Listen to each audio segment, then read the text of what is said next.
नमस्कार, आप देख रहे हैं अपना उत्तर प्रदेश। मैं हूं आपके साथ सचिन चौहान।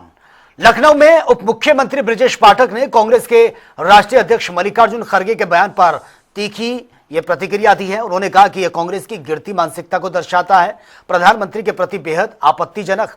और साथ ही ब्रजेश पाठक ने बयान को दुखद बताया और कांग्रेस से देश से माफी मांगने की बात भी कही है और इसे लोकतांत्रिक मूल्यों के खिलाफ भी बताया।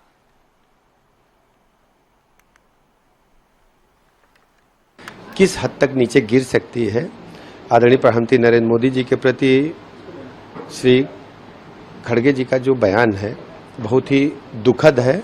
जितनी भी निंदा की जाए कम है। राजनीति का स्तर कितना कांग्रेस गिराएगी। भारतीय राजनीति लोकतांत्रिक मूल्यों के लिए दुनिया में जानी जाती है, लेकिन कांग्रेस पार्टी के नेता अपने शब्दों के उपयोग में इतना नीचे गिर गए हैं तो ये बहुत ही दुखद है और कांग्रेस पार्टी को कभी देश के लोग स्वीकार नहीं करेंगे। ये इनका मन का भटकाव है, ये इनकी मानसिक स्थिति इनकी इतनी खराब हो चुकी है कांग्रेस पार्टी के नेताओं की। वो किसी भी प्रकार के शब्दों का उपयोग संवैधानिक संस्थाओं पर बैठे सभी लोगों के प्रति करते हैं और हद तो तब होगा जब आदरणीय प्रधानमंत्री जी के प्रति ऐसे शब्दों का इस्तेमाल किया। बहुत ही दुखद है। कांग्रेस को देश से माफी मांगनी चाहिए।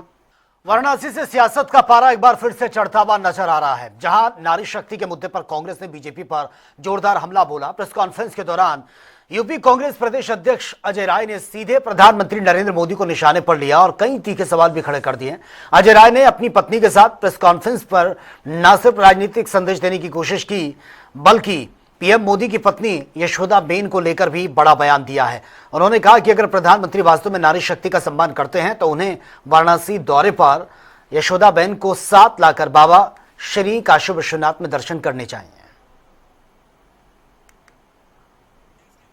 इतनी नहीं मालूम है कि आज हमारे जो सबसे बड़े क्रांतिकारी जिन्होंने पूरे दुनिया में डंका बजाया, सुभाष चंद्र बोस, उनका अपमान कर रहे हैं जाकर बंगाल में। और स्वामी विवेकानंद जी जो प्रकांड विद्वान जिन्होंने पूरे दुनिया के अंदर अपना लोहा मनवाया, आज उनका अपमान हो रहा है। आज विवेकानंद, सुभाष चंद्र बोस की बात विवेकानंद बोल रहे हैं, विवेकानंद की बात बोल रहे हैं कि विवेकानंद जी ने कहा अज्ञानी मुख्यमंत्री, अज्ञानी जिसको ज्ञान नहीं है, ये पूरी तरीके से एक जो फर्जी योगी हैं, फर्जी योगी वाली बात किया।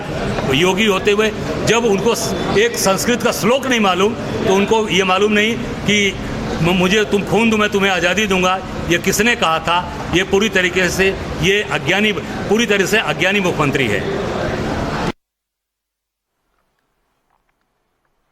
और सुल्तानपुर की धरती आज देशभक्ति और रोमांच से सराबोर नजर आ रही है, जहां आसमान में भारतीय वायु सेना की ताकत का भव्य प्रदर्शन देखने को मिल रहा है।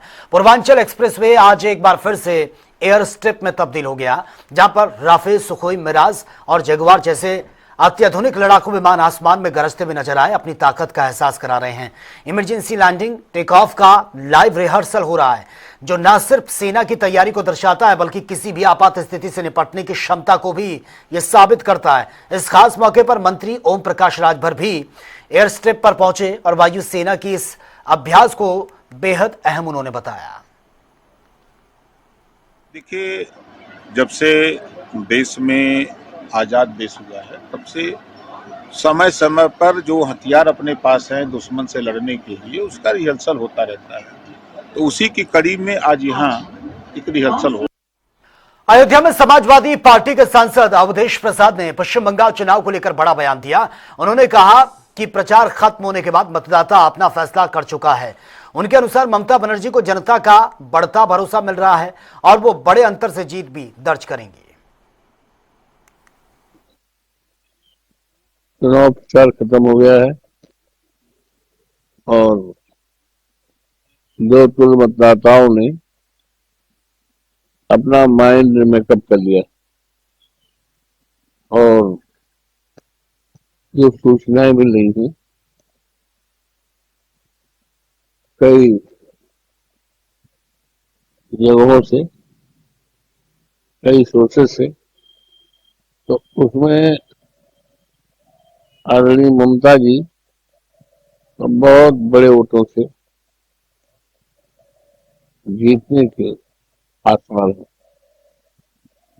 और इसलिए है कि लोगों का भरोसा लोगों का यकीन और लोगों का विश्वास यह काफी उनके प्रति बढ़ गया जब उन्होंने एसआईआर को लेकर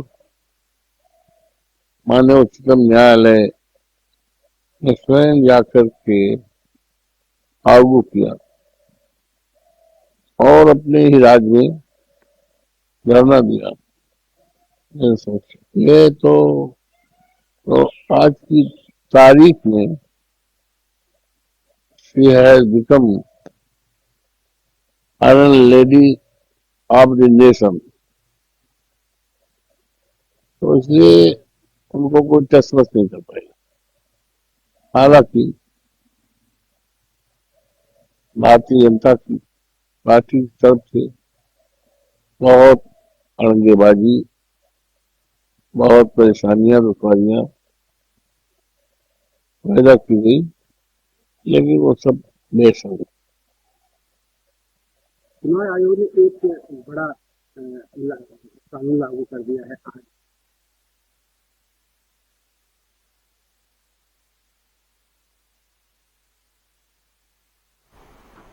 गोरखपुर में महिला आरक्षण के मुद्दे पर सियासी बयानबाजी तेज हो गई है। आपको बता दें, इसी कड़ी में जनता टीवी ने जिला पंचायत अध्यक्ष साधना सिंह से खास बातचीत की है, जहां पर विपक्षी दलों पर जमकर निशाना साधा। उन्होंने कहा कि बिल पास होने के बावजूद विपक्ष की शर्तों से क्रियान्वयन में देरी हो रही है।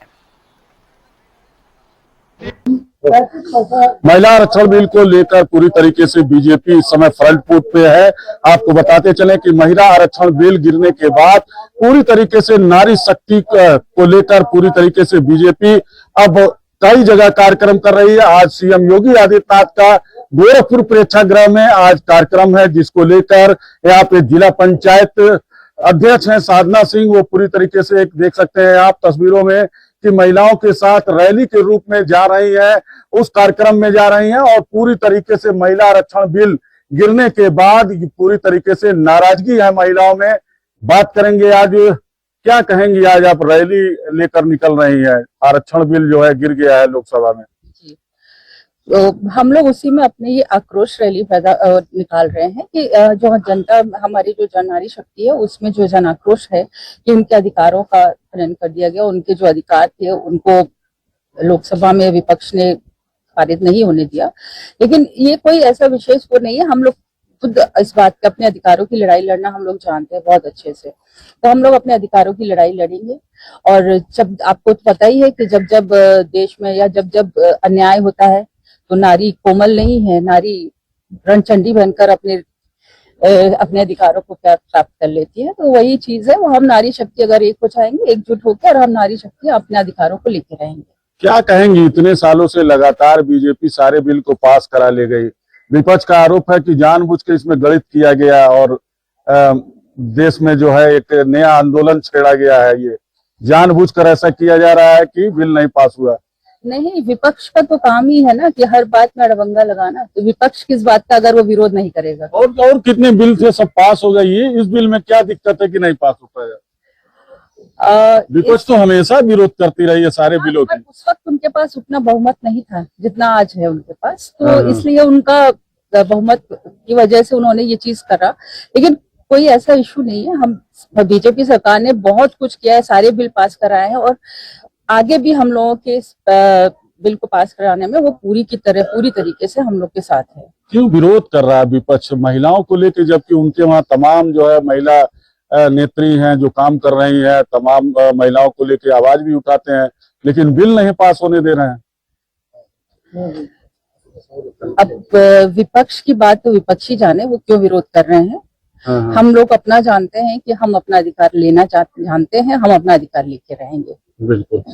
तो ये थी साधना सिंह और इनका कहना है कि हम अधिकार अपना लेना जानते हैं और अधिकार लेकर रहेंगे। उसको लेकर बाकायदे आज यहाँ से एक रैली के रूप में जो है बाबा गंभीरनाथ प्रेक्षागृह जा रही हैं, जिसमें तमाम जो है महिलाएं तख्तियां लेकर विरोध कर रही हैं। सुभाष गुप्ता, जनता टीवी, गोरखपुर। कानपुर देहात के औद्योगिक क्षेत्र रानिया से एक बेहद ही डराने वाली तस्वीर सामने आई, जहां जहरीले केमिकल को जो कहर है वो देखने को मिल रहा है। दरअसल जहरीले क्रोमियम का कहर अब सैकड़ों लोगों की सेहत पर भी पड़ता हुआ नजर आ रहा है। नेशनल ग्रीन ट्रिब्यूनल के निर्देश पर हुई जांच ने पूरे इलाके में हड़कंप मचा दी है। रिपोर्ट के मुताबिक आसपास के कई गांव में बड़ी संख्या में लोग इस खतरनाक रसायन की चपेट में आ चुके हैं। हालांकि इतनी यह गंभीर है कि जांच में सैकड़ों लोग जो है वो क्रोमियम पॉजिटिव भी पाए गए हैं और कुछ मामलों में इसकी मात्रा खतरनाक स्तर तक पहुंच गई है। कानपुर देहात के जगमनपुर धीर गांव में पेयजल संकट लगातार बढ़ता जा रहा है। आपको बता दें कि जानकारी के अनुसार हर घर जल और जल जीवन मिशन के तहत अधिकांश हैंडपंप जो हैं वो खराब पड़े हैं, महीनों से मरम्मत उनकी नहीं हुई है और करीब 50 लाख की पानी की टंकी 2 साल से बंद पड़ी है, जिस वजह से लोगों को परेशानी का सामना करना पड़ रहा है। इसी पर हमारे संवाददाता ने एक रिपोर्ट भी तैयार की है। ने जनजीवन अस्त व्यस्त कर दिया है। हमारी मौजूदगी रसूलाबाद विकासखंड के जगमनपुर धीर ग्राम पंचायत में है, जहां पर यहां के ग्रामीणों ने जो दर्द बताया वो सुनकर आप दंग रह जाएंगे। 2 साल से पानी नहीं आ रहा है। हर घर जल योजना के तहत लाखों रुपए जरूर खर्च किए गए, लेकिन ये गांव आज भी 2 साल से पानी के लिए की किल्लत का सामना कर रहा है। यहीं पर जब हम पहुंचे हैं तो यहाँ पे एक नल दिखाएंगे। ये नल काफी सालों से लगा हुआ है। ऐसे गांव के ग्रामीणों ने बताया कि 7 नल है जो खराब पड़े हुए हैं। ये आप देख सकते हैं, नल चलने की स्थिति में है और नीचे कूड़ा लगा हुआ है। वहीं पानी की टंकी की सप्लाई थी, हर घर जल योजना सरकार की मंशा थी, उसके तहत ये पाइपलाइन लगा दिए गए और ये घर में कनेक्शन दे दिया गया। लेकिन हालात ये है कि इसे आप चलाने के बाद एक बूंद पानी नहीं निकलेगा। यहाँ के ग्रामीण हैं, उनसे बात करेंगे। उनका कहना है कि काफ़ी समय से पानी की किल्लत का सामना कर रहे हैं, लेकिन कोई सुनवाई नहीं हुई है। क्या नाम है भैया? मोहम्मद हकीम। हकीम जी, क्या समस्या आ रही गाँव में? सब पानी की किल्लत है। कभी कोई अधिकारी से कहा नहीं? अधिकारी यहाँ आता ही नहीं कोई। तो कितने साल हो गए ये टंकी तो कम से कम 2.5 साल 3 हो गई, नहीं आ रहा पानी। तो ऐसा क्या है कि टंकी से पानी नहीं आ रहा? पानी बोलते कहीं पाइपलाइन खराब, कहीं बोलते कि मोटर गड़बड़ है, वो ठीक ही नहीं हो रहा। हैंडपंप की क्या स्थिति है? हैंडपंप तो ठीक करवाते हो फिर बिगड़ जाता है। तो पानी ऐसे में कहाँ से ला रहे हैं? पानी इधर उधर जो देसी नल लगे हुए हैं उन्हीं से व्यवस्थाएं की जाती है एक दूसरे के घर से। क्या समस्या गाँव की है? बस पानी नहीं आ रहा। कब से नहीं आ रहा है? 2 साल है। 2 साल से नहीं आ रहा। हाँ, अच्छा, हैंडपंप यहाँ पे कितने सही चल रहे हैं? हैंडपंप अब हमें मालूम नहीं, 4-5 तो सही चल रहा है और 6-7-8 बिगड़े अच्छा, चल रहे हैं। तो पानी नहीं आ रहा तो ऐसे में क्या समस्या पानी के लिए? अरे बहुत दिक्कत है, पानी ना गोरू पी पाए ना हम लोग है नहीं पे बताई से लपट में नल पे जात है पानी भरन, फिर वो मत भल लाओ 2 बाल्टी ले फर जात चुप्पा बैठ जाओ 2 दार। कभी कोई आया नहीं देखने यहाँ पर? यहाँ कोई नहीं आया। गांव में कितने लोग, कितनी आबादी होगी, कितने घर होंगे? घर तो बहुत है, लेकिन कोई आया नहीं अधिकारी? कोई नहीं आया। जैसे कि आप साफ तौर पर सभी का यही कहना है कि कोई अधिकारी भी नहीं आ रहा है जो समस्या को दूर किया जा सके। केंद्र सरकार से लेकर प्रदेश सरकार हर घर जल योजना के तहत गांव में सहूलियत देने के लिए पानी पहुंचा रही है, लेकिन इसके बावजूद भी हर घर जल योजना के तहत जो बनी गांव में पानी टंकियां हाथी के सफेद दांत बनकर रह गई हैं। गांव के ग्रामीणों को पानी के लिए अब जूझना पड़ रहा है। अब देखना ये होगा कि जिले के उच्च अधिकारी या ब्लॉक के जो उच्च अधिकारी हैं उनकी नींद कब टूटती है, कब इस पानी की समस्या को दूर किया जा सके। विशाल सिद्धार्थ, रसूलाबाद, कानपुर देहात। उत्तर प्रदेश में पंचायत चुनाव की तारीखों का ऐलान भले ही अभी बाकी हो, लेकिन गांव में सियासी तापमान अभी चरम पर पहुंच गया है। चुनावी पोस्टर को लेकर शुरू हुआ विवाद अब खूनी संघर्ष में तब्दील होता नजर आ रहा है। दरअसल कुशीनगर के पडरौना क्षेत्र में 2 पक्षों के बीच जमकर मार पिटाई हुई है, जिसमें कई लोग गंभीर रूप से घायल हुए हैं। 15 तारीख को हमने अपने जमीन पे अपना प्रधानी चुनाव का बैनर लगाने के लिए गया था और वहां जब हम गए, गाड़ी से उतरे और मजदूर 2 लोग आए, ब्रजेश और सुरेश भाई, दोनों लोग वहां नीचे उतरे बैनर लगाने के लिए। तब तक चुन्नू लारी और उसके पिता लारी देवान और अतीबुल्ला और उसका लड़का राजा, ये 4 लोग आए और कहे कि यहाँ क्या कर रहे हैं आप लोग। हम बताए कि अपना बैनर लगा रहे हैं। तब तक ये लोग फोन करके तुरंत वहीं अगल बगल में लोग छिपे थे, पहले से इन लोग का प्लानिंग था और 25 से 30 लोग इकट्ठा हुए और हमको लगे मना करने के नहीं, यहाँ बैनर नहीं लगेगा। हम पूछे कि क्यों नहीं लगेगा, उसी पे धक्का धुक्की करके और लगे लोग मारने। मारे इतना ज्यादा कि टांगी भी चलाए। मेरे पिताजी अभी भी बेहोशी की हालत में गोरखपुर जीएमसी हॉस्पिटल में एडमिट है, वो कोमा में है, अभी उनको होश नहीं आई है। अभी मुकदमा लिखा गया है लेकिन सिंपल धारा में सब लिखा गया है, अभी आरोपी को गिरफ्तार नहीं। नोएडा में भारतीय जनता पार्टी द्वारा जन आक्रोश महिला अभियान के तहत एक विशेष कार्यक्रम का आयोजन हुआ, जिसमें महिला सम्मान और महिला अधिकारों को लेकर पार्टी ने अपनी रणनीति और विचार साझा किए हैं। वहीं बीजेपी के प्रदेश अध्यक्ष पंकज चौधरी ने मुख्य अतिथि के रूप में शिरकत की है। उन्होंने प्रेस कॉन्फ्रेंस को संबोधित करते हुए कहा कि मौजूदा सरकार महिलाओं के सम्मान, उनके अधिकारों के लिए लगातार काम कर रही है। साथ ही उन्होंने ये भी दावा कर दिया कि सरकार महिलाओं को हर क्षेत्र में आगे बढ़ाने के लिए प्रतिबद्ध है। देखिए, जो 17 तारीख को जो लोकसभा का हमको लगता है काला दिवस के रूप में जाना जाएगा, जिस दिन ये महिला आरक्षण का संशोधन बिल गिरा, और उस दिन से पूरे देश की महिलाओं में कहीं न कहीं आक्रोश है। और अभी कल ही लखनऊ में बहुत बड़ा जन आक्रोश रैली निकला था, उसमें हम और हमारे मुख्यमंत्री जी ने सबने मिलकर के भाग भी लिया। और जहाँ जहाँ भी महिलाएं जन आक्रोश के रूप में अपने आक्रोश प्रकट करने के लिए जो भी ढंग अपनाएंगी, भारतीय जनता पार्टी हर उसमें सहयोग करने का 300 नहीं वो 400 यूनिट फ्री दे सकते हैं, क्योंकि 17 के पहले बिजली आती कितनी थी, और सपा की सरकार आएगी तो फिर वही बिजली ना आएगी ना यूनिट उनका बढ़ने वाला। आपको बता दें कि आज नोएडा में वित्त राज्य मंत्री पंकज चौधरी ने प्रेस वार्ता को संबोधित किया। प्रेस वार्ता को संबोधित करने का जो विषय था वो विषय था जन आक्रोश महिला अभियान। जी, आपको बता दें कि इस अभियान के दौरान इस प्रेस वार्ता में पंकज चौधरी ने ये चर्चा की कि किस तरह से मौजूदा सरकार में महिलाओं के सम्मान को महत्व दिया गया है। वहीं आपको बता दें कि मौजूदा सरकार में महिलाओं के अधिकार की बात की जाती है। उन्होंने ये भी कहा कि महिलाओं को किस तरह से आगे बढ़ाया जाए, उनके भविष्य को किस तरह से मजबूत बनाया जाए, इस पर भी मौजूदा सरकार जो है वो चर्चा करती है, वो इस पर विचार करती है। लेकिन जहां उनसे विपक्षियों के बारे में पूछा गया, उनका साफ कहना था कि विपक्षी कभी महिलाओं के बारे में सोचते नहीं थे। जिस तरह से विपक्षी ये कहते आ रहे हैं कि महिला का सहारा लेकर मौजूदा सरकार जो है वो आगे बढ़ने की कोशिश कर रही है, इस बात का खंडन करते हुए पंकज चौधरी ने कहा कि विपक्षियों को डर सताने लगा है कि जिस तरह से मौजूदा सरकार महिला के अधिकार, महिला के सम्मान की लड़ाई लड़ रही है, कहीं ना कहीं विपक्षियों को अपना अंत नजर आ रहा है। और भी बहुत सारी बातें उन्होंने प्रेस वार्ता के दौरान जो है पत्रकारों के सामने कही। कई सारे विषयों पर चर्चा की गई और साथ ही साथ उन्होंने ये भी आश्वासन दिया कि मौजूदा सरकार महिलाओं के अधिकार और सम्मान के लिए विचार करती आई है और आगे भी वो महिलाओं को हर क्षेत्र में आगे बढ़ने का मौका जरूर देगी। बाकी बने रहिए हमारे साथ और देखते रहिए जनता टीवी। मैं जूही श्रीवास्तव, वीडियो पर्सन के साथ, नोएडा। गाजीपुर के करंडा ब्लॉक के कटारिया गांव में आज हालात उस वक्त बेकाबू होते हुए नजर आए जब सपा प्रतिनिधि मंडल के दौरे के दौरान ग्रामीणों और सपा कार्यकर्ताओं के बीच जमकर बवाल हुआ। देखते ही देखते दोनों पक्षों में जमकर पथराव हुआ। तस्वीरें आप देखिए, कई सपा नेता, ग्रामीण, पुलिसकर्मी इसमें घायल बताए जा रहे हैं। और मामला ये उस नाबालिग लड़की से जुड़ा है जिसकी 15 अप्रैल को गंगा नदी में शव मिला था और इसी को लेकर पहले से गांव में तनाव की स्थिति बनी हुई है। और अब जब सपा का प्रतिनिधि मंडल पीड़ित परिवार से मिलने पहुंचा तो माहौल और भी गर्मा गया। वहाँ भारतीय जनता पार्टी के लोगों ने हम लोगों के ऊपर पूरा ईंट पत्थर से हमला किया, तभी तो हमारे मंत्री जी को चोट लगी, सर फट गया। हमारे पार्टी की जो महिला कार्यकर्ता है, नेता है, उनको चोट लग गया। जो हमारे और कार्यकर्ता नेता है उनको चोट लग गया। आखिरकार वीडियो तो साफ है ना, वीडियो में स्पष्ट दिखाई दे रहा है कि वहाँ के जो प्रधान है और तमाम ऐसे लोग हैं जो पूरा सनासन जो है ईंट पत्थर चला रहे हैं। ईंट पत्थर चलाने की वजह से हम सबको चोटें आई हैं।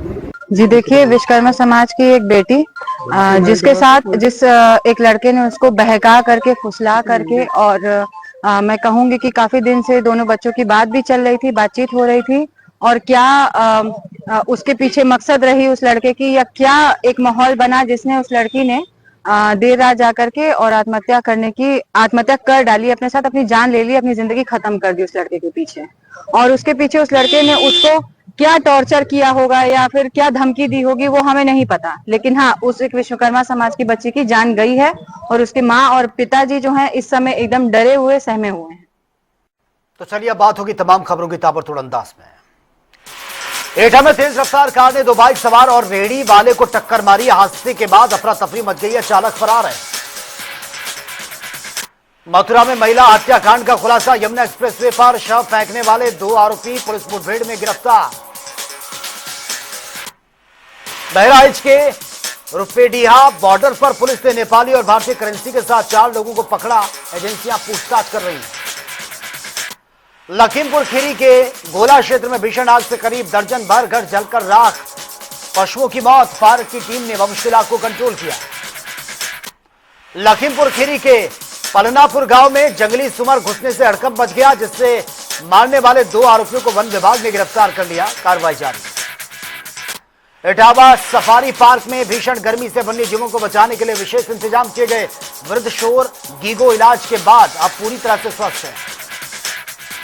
फतेहपुर के असोथर क्षेत्र में पानी की बोतल उठाते समय स्कूली बस की चपेट में आया यूकेजी का छात्र, मौत हो गई है। एटा के कोतवाली नगर क्षेत्र में नाले में मजदूर का शव मिलने से सनसनी, पुलिस ने शव को पोस्टमार्टम के लिए भेजा, जांच जारी। फतेहपुर में जिलाधिकारी निधि गुप्ता वत्स ने संभाला कार्यभार। प्रेस वार्ता में कहा, शिकायतों का प्राथमिकता से निस्तारण, भ्रष्टाचार बर्दाश्त नहीं। एटा के जैथरा क्षेत्र में झूलती बिजली लाइन की चपेट में आकर युवक की मौत, परिजनों का हंगामा, बिजली विभाग पर लापरवाही क्या। सहारनपुर के तितरो क्षेत्र में पुलिस मुठभेड़ में बदमाश घायल, गिरफ्तार कर लिया गया। 50,000 नकदी और हथियार बरामद। मुरादाबाद में बीजेपी महिला मोर्चा का हल्ला बोल, कांग्रेस सपा के खिलाफ प्रदर्शन, हाईवे पर पुतला फूंका, जमकर नारेबाजी। फर्रुखाबाद में संदिग्ध हालत में युवक का शव मिलने से घर के बाहर यह शव मिला है। अस्पताल में मृत घोषित कर दिया, पुलिस जांच में जुटी। कुशीनगर में पडरोना कोतवाली क्षेत्र के जंगल अमुआ गांव में जानलेवा हमला, 2 दर्जन से ज्यादा आरोपियों पर मुकदमा दर्ज, गिरफ्तारी अब तक नहीं, डर के साए में जी रहा है परिवार।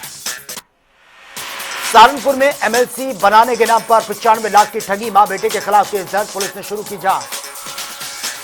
बदायूं में खेत में युवक का शव मिलने से और बाइक मिलने से सनसनी, हत्या या हादसा, जांच कर रही है पुलिस।